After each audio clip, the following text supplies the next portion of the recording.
ये कहते हैं कि शब्दों को संभाल कर बोलो।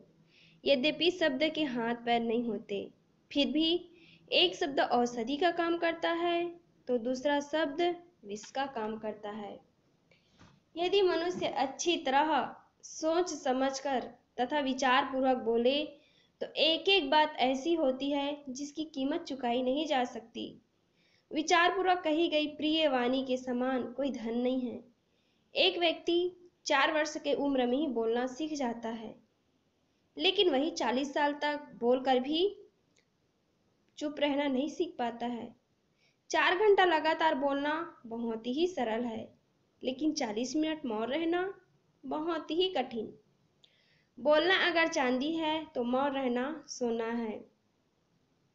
वाणी में सुई भले ही रखें, पर उसमें धागा डालकर रखो, ताकि वह केवल छेद ही ना करे, वह दूसरों को जोड़कर भी रखे।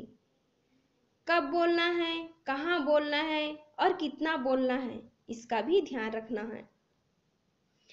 महाभारत का युद्ध केवल वाणी के कारण ही हुआ। महाभारत का युद्ध भाषा सीमित न होने के कारण हुआ। महाभारत का युद्ध न दुशासन, न दुर्योधन, न भीष्म, न धृतराष्ट्र और न ही दुर्योधन के कारण हुआ, बल्कि महाभारत का युद्ध भाषा सीमित न होने के कारण हुआ। द्रौपदी दुर्योधन से कहती है, अंधे का पुत्र अंधा ही होता है। इतनी सी बात दुर्योधन के दिल को छेद कर रख दिया, और इसका परिणाम क्या हुआ? चीरहरण। अपनी भाषा पर अंकुश रखें। ज्यादा बोलना से अच्छा है कि कम ही बोलना। ज्यादा बोलने वाला कभी उलझनों में फंस भी सकता है, लेकिन कम बोलने वाला उलझनों से बचा रहता है। ज्यादा बोलने वालों को कभी सॉरी भी कहना पड़ता है, लेकिन कम बोलने वालों को ऐसी स्थिति में आना ही नहीं पड़ता। जब जरूरत हो तब अपनी वाणी का प्रयोग करें, अन्यथा मौन रहना सर्वाधिक लाभकारी है। किसी से बात करें तो मजाक उड़ाते हुए नहीं, बल्कि सलीके के साथ, सभ्यता के साथ, विवेक और शिष्टता के साथ। हमारी भाषा शिष्ट, इष्ट और मिष्ट हो, पवित्र और निर्मल हो, व्यंग्यात्मक से दूर हो। आज देखा जाता है कि इसी वाणी के कारण लोग जहर खा लेते हैं, इसी वाणी के कारण लोग फांसी लगा लेते हैं, इसी वाणी के कारण लोग आत्महत्या कर लेते हैं। यह वाणी ही है जो हमें हंसाती है, और यह वाणी ही है जो हमें रुलाती है। यह वाणी ही है जो हमें अपनों को पराया, हमसे अपनों को पराया बना देती है, और यह वाणी है जो पराये को भी अपना बना देती है। हम वाणी से किसी को अपने से जोड़ भी सकते हैं, और इसी वाणी से अपनों को तोड़ भी सकते हैं। यह वाणी हमें हंसाती भी है, और यही वाणी हमें रुलाती भी है। इसलिए किसी ने बहुत ही सुंदर कहा है, तलवार की धार सह लेता है आदमी, गोली की बौछार सह लेता है आदमी, परंतु सबसे ज्यादा असर करती है वह बोली की मार, नहीं सह पाता है आदमी। आदमी सब कुछ को सहने के लिए तैयार रहता है।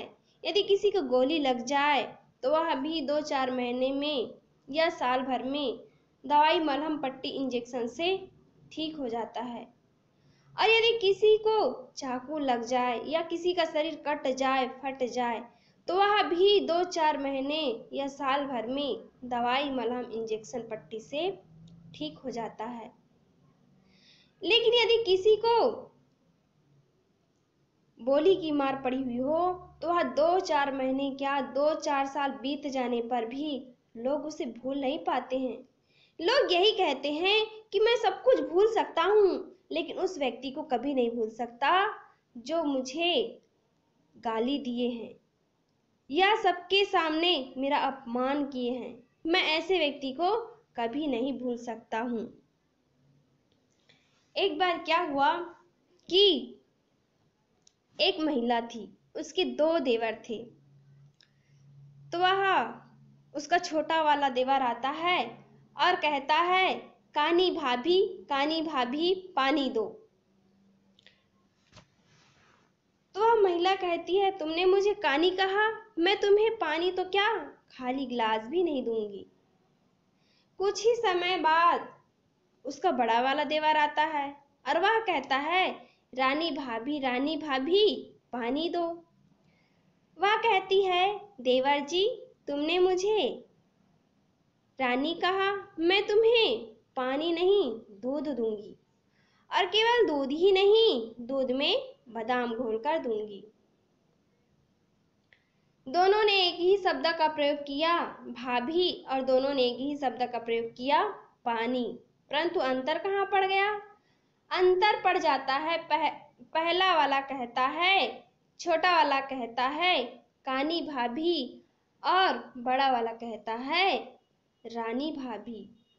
जो कानी भाभी कहता है उसको पानी तो क्या खाली गिलास भी नहीं मिलता, और जो रानी भाभी कहता है उसको पानी नहीं दूध मिलता है, और दूध ही नहीं, दूध के साथ बादाम घुला हुआ मिलता है। तो यह है शब्दों का प्रभाव। शब्दों का प्रभाव मनुष्य के जीवन पर बहुत ही गहरा पड़ता है। कहते हैं कि कड़वे वचन मत बोलिए, कड़वे वचन बोलने वाला का तो शहद भी नहीं बिकता, पर मीठे बोलने वाले की तो मिर्ची भी बिक जाती है।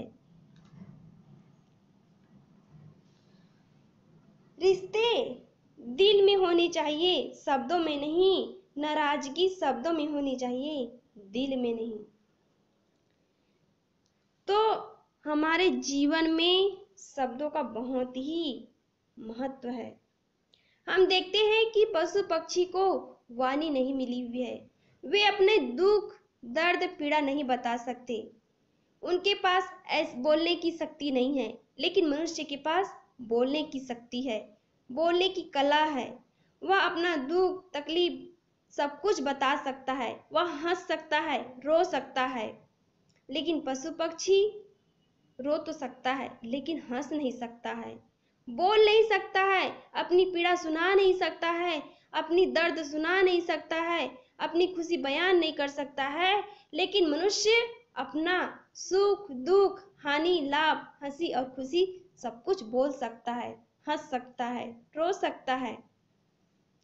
तो यह मनुष्य के पास एक ऐसी शक्ति है, इस शक्ति का सदुपयोग करना चाहिए।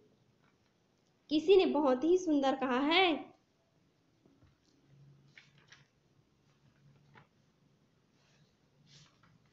दिलों में जगह न अधिकार से मिलती है न हथियार से मिलती है, दिलों में जगह तो मधुर वचन प्यार और व्यवहार से मिलती है।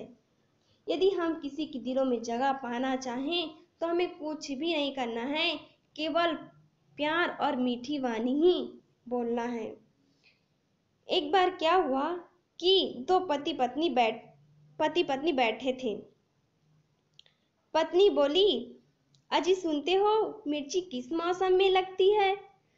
पति ने झट से जवाब दिया। पति कहता है कि कोई खास मौसम में नहीं, जब सच बोलो तभी लग जाती है। इसीलिए सदगुरु कबीर साहब जी भी कहते हैं, मधुर वचन है औषधि, कटुक वचन है तीर, श्रवण द्वार है संचरे, साले सकल शरीर। सदगुरु कबीर साहब जी कहते हैं कि मधुर वचन है औषधि, कटुक वचन है तीर। यदि हम किसी को वाणी से यदि औषधि लगाते हैं तो वह घाव ठीक हो जाता है, और इसी वाणी से किसी को घाव देते हैं तो वह घाव भरता नहीं है। इसीलिए हमें वाणी का प्रयोग सोच समझकर करना चाहिए। घर आए अतिथि को भोजन के लिए पूछ लिया करो, भोजन के लिए नहीं पूछ सकते तो पानी के लिए पूछ लिया करो, पानी के लिए भी नहीं पूछ सकते तो आसन दिया करो, आसन भी नहीं दे सकते तो मीठे बोल बोला करो, मीठे बोल भी नहीं बोल सकते तो कम से कम मुस्कुरा दिया करो, और मुस्कुरा भी नहीं सकते तो फिर चुल्लू भर पानी में डूब मरो।